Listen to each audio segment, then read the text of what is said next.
வணக்கம் மக்களே! இன்றைக்கி நம்ம சிக்கன் பிரியாணி எப்படி செய்யலாம்னு பார்க்கலாம். இது வந்து ஒரு 1/2 கேஜி அளவுல குக்கரில் எப்படி செய்யலாம்னு பார்க்கலாம். இது பார்த்திங்கன்னா, உங்களுக்கு ஒரு பேச்சுலராக கூட நீங்கள் இருந்தால் கூட ரொம்ப சிம்பிளாக ரொம்ப ஈஸியாக செஞ்சிடலாம். இதோட ரெசிபி உங்களுக்கு யூஸ்ஃபுல்லாக இருக்கும்னு நினைக்கிறேன். நம்ம சேனலை சப்ஸ்கிரைப் பண்ணுங்கள். வாங்க எப்படி செய்யலாம்னு பார்க்கலாம்.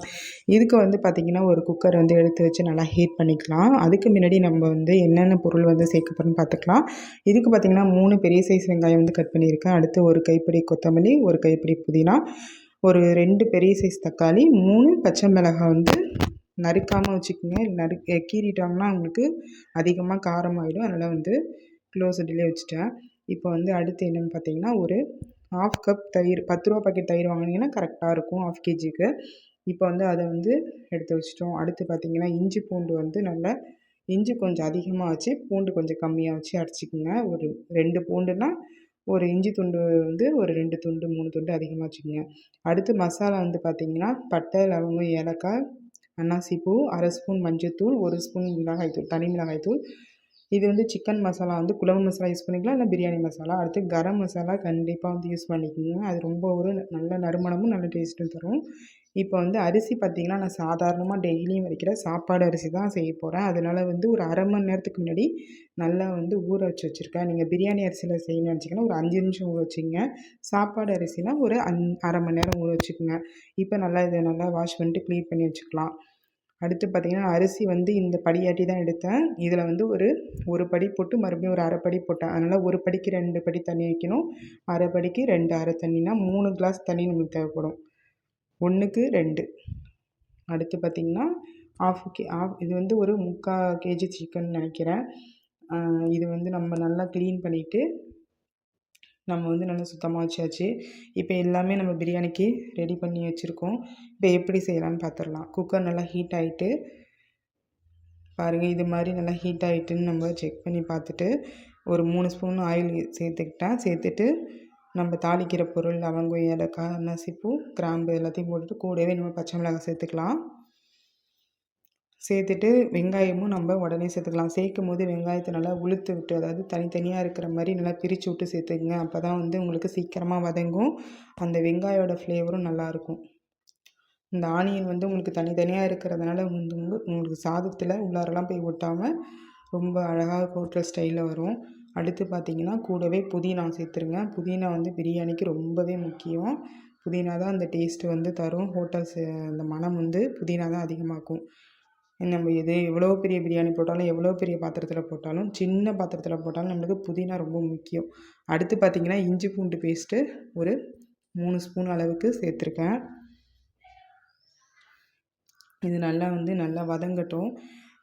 கூடவே வந்து நல்லா வந்து ஏன் தக்காளி சேர்க்கலன்னா, அது வந்து உங்களுக்கு ஒரு சலசலன்னு ஆகிடும். குக்கரில் செய்யணும் சலசலன்னு ஆகிடும். அதனால் வந்து இஞ்சி பூண்டு உங்களுக்கு நல்லா வந்து வதங்கணுங்கிறதுக்காக வெங்காயத்தோடு சேர்த்துருக்கேன். நீங்கள் இது மாதிரியே ட்ரை பண்ணி பாருங்கள். உங்களுக்கு ஒரு சூப்பரான ஃப்ளேவர் கிடைக்கும். அடுத்து பார்த்தோம்னா, இப்போ வந்து நல்ல இஞ்சி பூண்டுலாம் வதங்கி பச்சை வாசம்லாம் போயிட்டு, இப்போ வந்து நம்ம நல்லா ஃப்ரெஷ்ஷான சிக்கனை வந்து சேர்த்துட்ருக்கோம். இது மாதிரி வந்து சிக்கனை வந்து அழகாக வந்து நல்லா சேர்த்துட்டு, நான் சிக்கனில் வந்து எந்த ஒரு பேஸ்ட்டுமே வந்து ஆட் பண்ணலை. வெறுசாக நல்லா கழுவிட்டு மஞ்சள்தூள் உப்பு போட்டு கழுவிட்டு அப்படியே வந்து ஆட் பண்ணிகிட்ருக்கேன். ஏன்னா நம்ம வந்து இதில் தான் நம்ம தயிர் எல்லாமே மிக்ஸ் பண்ண போகிறோம். அதனால் உங்களுக்கு அந்த டேஸ்ட்டுலாம் அதுலேயே வந்து வந்துடும். அதனால் வந்து நான் வந்து வெறுமனே சேர்த்து நல்லா மிக்ஸ் பண்ணிகிட்ருக்கேன். ஒரு 1/2 அன் ஹவரில் இந்த சிக்கன் பிரியாணி நீங்கள் செஞ்சு முடிச்சிடலாம். இப்போ வந்து பார்த்திங்கன்னா, நல்லா மிக்ஸ் ஆகி சிக்கன் நல்லா வதங்கணும். அதுதான் இது நல்ல ஒரு இது. அதனால் வந்து சிக்கனை நல்லா வதங்கணும். சிக்கன் வதங்கும் போது நம்ம மஞ்சத்தூளும் சேர்த்துக்கலாம். இப்போதைக்கு எந்த மசாலாவும் சேர்க்கக்கூடாது. மஞ்சத்தூள் மட்டும் சேர்த்துருக்கேன். சிக்கன் சேர்த்துட்டு மஞ்சத்தூள் சேர்க்குறேன். அடுத்து பார்த்திங்கன்னா, சிக்கன் வந்து நல்லா வந்து வேகணும், நல்லா டேஸ்ட் வேணும்னா சிக்கனுக்கு தகுந்த உப்பு, கல் உப்பு சேர்த்துக்கிறேன். இது மாதிரி நம்ம ஆர்டராக செய்யும்போது நம்மளுக்கு பிரியாணி செய்கிற அலுப்பே தெரியாது. பிரியாணி டேஸ்ட்டாக வரும். ரொம்ப ஈஸியாக செஞ்சிடலாம். இப்போ வந்து நல்லா மிக்ஸ் பண்ணி நம்ம இது பண்ணிக்கலாம். இப்போ வந்து பார்த்திங்கன்னா, நல்லா மிக்ஸ் ஆகிட்டு அந்த அந்த அந்த சிக்கன் வந்து நல்லா வதங்குறதே உங்களுக்கு தெரியும். அந்த சிக்கன் உள்ள தண்ணியெலாம் வெளில வந்துடும். அப்போ வரும்போது நம்ம தக்காளி சேர்த்துக்கலாம். தக்காளி சேர்க்கும்போது நல்லா பிழிஞ்சு விட்டு சேர்த்துக்குங்க. அப்போ தான் அந்த சாறுலாம் வந்து சிக்கனில் வந்து இறங்கும். இப்போ நல்லா வந்து தக்காளி சேர்க்கும்போது கொஞ்சம் புதினா சேர்த்துக்கும். வெங்காயம் சேர்க்கும்போது கொஞ்சம் புதினா சேர்த்தோம். தக்காளி சேர்க்கும்போது புதினாவும் கொத்தமல்லியும் சேர்த்துக்குங்க. ஏனோ தானோன்னு பிரியாணி செஞ்சு இதான் பிரியாணிலாம் சொல்லுவாங்க. அப்படிலாம் இல்லை. பிரியாணிக்குன்னு ஒரு ஆர்டர் இருக்குது. அந்த மாதிரி நம்ம எதில் செஞ்சாலுமே அந்த டேஸ்ட் வந்து உங்களுக்கு வந்துடும். குண்டானில் செஞ்சு தம் போட்டாலும் சரி, குக்கரில் செஞ்சாலும் சரி, இது மாதிரி நீங்கள் ஆர்டராக செஞ்சிங்கன்னா உங்களுக்கு வந்து அதே டேஸ்ட்டு தான் வரும். இப்போ பாருங்கள், இப்போ வந்து நல்லா மிக்ஸ் பண்ணி நம்ம வந்து நல்லா மூடி போட்டோம். இப்போ ஒரு 2 நிமிஷம் வந்து எல்லாமே நல்லா வந்து ஆட் ஆகி நம்மளுக்கு நல்லா வெந்து வரும். பார்த்திங்கன்னா தெரியும்.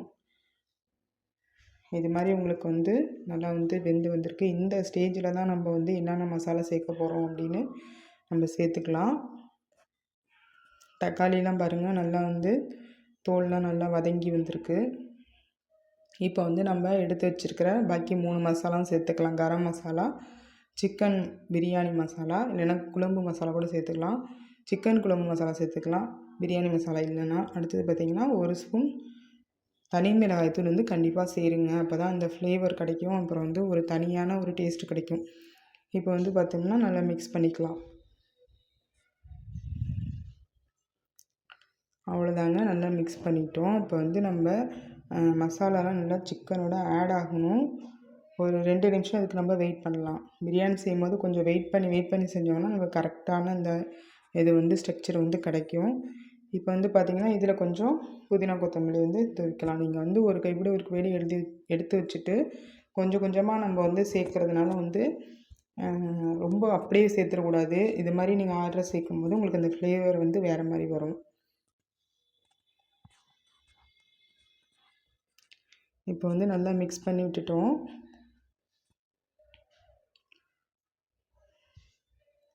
இது மாதிரி மிக்ஸ் பண்ணி விட்டுட்டு நம்ம நல்லா மூடி போட்டுடலாம். இப்போது 2 நிமிஷம் கழித்து ஓப்பன் பண்ணுறோம். பாருங்கள் எப்படி வந்து நல்லா தனித்தனியாக எண்ணெய்லாம் தனித்தனியாக பிரிஞ்சு வந்திருக்கு. இப்போ தான் நம்ம வந்து கர்டு தயிரை வந்து யூஸ் பண்ணணும். இப்போ வந்து ஒரு 1/2 கப் தயிர் வந்து நல்லா யூஸ் பண்ணிக்கலாம். சேர்த்துட்டு நல்லா மிக்ஸ் பண்ணி விட்டுக்கலாம். மிக்ஸ் பண்ணும்போது வந்து அடுப்பை வந்து சிம்மில் வச்சுக்கோங்க. ஏன்னா தயிரை வந்து ஊற்றினோன்னே நல்லா ஹாட்டாக இருந்தால் திரிஞ்சு போயிடும். அதனால் தயிரை ஊற்றும் போது கொஞ்சம் சிம்மில் வச்சு நம்ம மிக்ஸ் பண்ணோம்னா டேஸ்ட் வந்து தயிர் டேஸ்ட்டு வந்து நல்லாயிருக்கும். இப்போ பாருங்கள் நல்லா மிக்ஸ் ஆகிட்டு, இப்போ இதெல்லாம் நல்லா வந்து ஈவனாக வந்து மிக்ஸ் ஆகிறதுக்கு ஒரு 2 நிமிஷம் நம்ம மூடி போட்டு வச்சிடலாம்.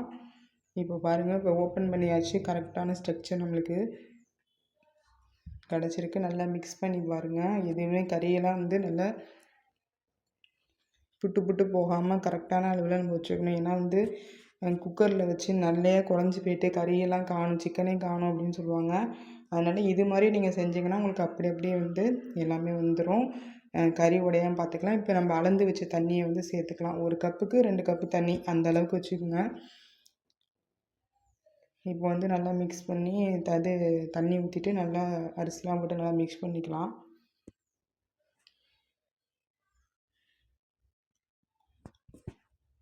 அரிசி வந்து நீங்கள் தண்ணி கொதித்து எப்போதுமே குக்கரில் வந்து அரிசி சேர்க்கக்கூடாது. நம்ம குண்டானில் செய்யும்போது அரிசி தண்ணி கொதித்து தான் சேர்ப்போம். ஆனால் குக்கரில் வந்து பார்த்திங்கன்னா நீங்கள் தண்ணி கொதித்து சேர்க்கக்கூடாது. தண்ணி கொதித்து நீங்கள் சேர்த்திங்கன்னா உடனே விசில் வந்துடும். உங்களுக்கு அரிசியும் வெந்திருக்காது, சிக்கனும் வெந்திருக்காது. நீங்கள் வந்து என்ன பண்ணணுன்னா தண்ணியோட இந்த தண்ணி ஊற்றும்போது நீங்கள் அரிசியை சேர்த்துட்டிங்கன்னா உங்களுக்கு வந்து அந்த சிக்கனும் நல்லா வெந்திருக்கும். உங்களுக்கு அந்த ஃப்ளேவரும் நல்லா வந்து அரிசிலையும் சிக்கன்லேயும் ஏறியிருக்கும். கலர்ஃபுல்லாகவும் இருக்கும்.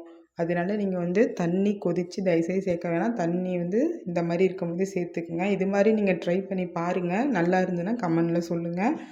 இப்போ வந்து நம்ம மூடி போட்டு விசில் விட்டுக்கலாம். நான் வந்து என் குக்கரில் 3 விசில் விடுவேன். 3 விசில் முடிஞ்சுட்டு பாருங்கள், ரொம்ப சூப்பராக நம்மளுக்கு பிரியாணி வந்து நல்ல ஒரு ஸ்ட்ரக்சராக வந்திருக்கு. பாருங்கள், லெக் பீஸ்லாம் அப்படியே போட்ட மாதிரியே அப்படியே வந்து சூப்பராக கரையாமல் நல்லா வெந்து வந்திருக்கு.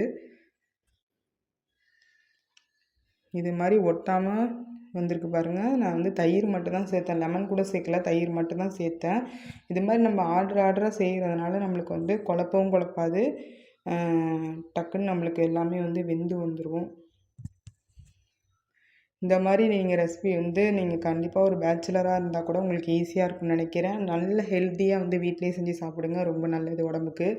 அதனால் வந்து இதை மாதிரி நீங்கள் ட்ரை பண்ணி பாருங்கள். இந்த ரெசிபி உங்களுக்கு பிடிச்சிருந்ததுன்னா நம்ம சாப்பாடு மருத்துவம் சேனலை சப்ஸ்கிரைப் பண்ணிங்க, லைக் பண்ணுங்கள், ஷேர் பண்ணுங்கள். கண்டிப்பாக வந்து கையால் நல்லா சமைச்சு சாப்பிடுங்க. அதுதான் வந்து ஆரோக்கியமான உடல்நலம் தரும். வாழ்க வளமுடன்.